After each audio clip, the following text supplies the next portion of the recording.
Boxing legend Iron Mike Tyson hindi napigilan ng paghanga sa masterclass performance na ipinamalas ni WBC World Lightweight Champion Shakur Stevenson laban sa dating undefeated na si William El Cameron Cepeda.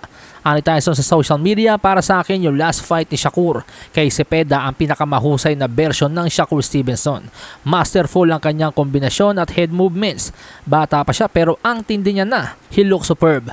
Gustong makita ng mga tao na matesting ang panga ni Shakur sa laban. Pero ang tunay na sining ng boxing ay ang tumama ng hindi ka tinatamaan. Hit and not get hit.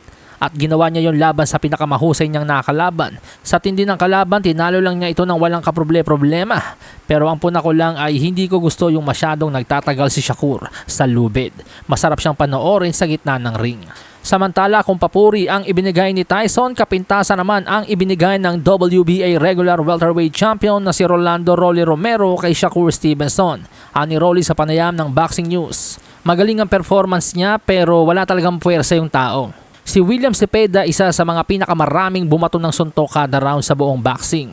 Kung kailangan mong bumato ng 100 suntok kada round para lang magpatumba ng kalaban, wala kang puwersa. Yung pamangkin kong babae, suntokin man ako ng 100 beses sa mukha, tulog pa rin ako. Ang tunay na puncher, 1 o 2 tama lang, bagsak ka na. Kaya ang totoo, hindi naman siya lumaban sa isang tunay na puncher. Nang matanong naman si Romero kung willing ba siyang labanan si Shakur sakaling akyatin siya nito sa welterweight division, banat ni Rolly, hindi ko pinapatulan ng mga fighter na ganyan, hindi ko trip. Pag natamaan sila ng malinis, nagtatakbuhan na sa ring.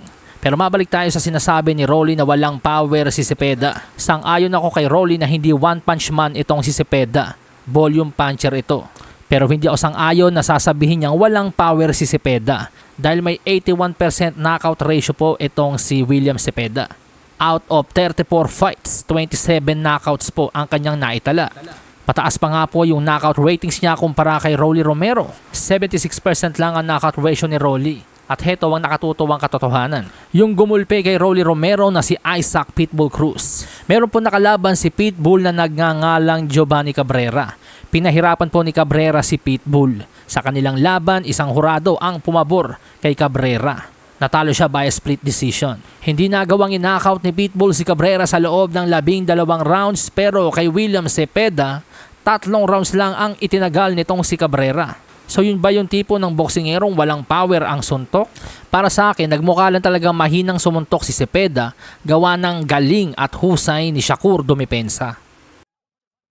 Sa hinang baraha, patunayan mo sa akin ha. Sino man ang mabunot na kalaban, di ka tatakbo ha. Sa bayan ko sa bayan, papalag ako para sa bayan.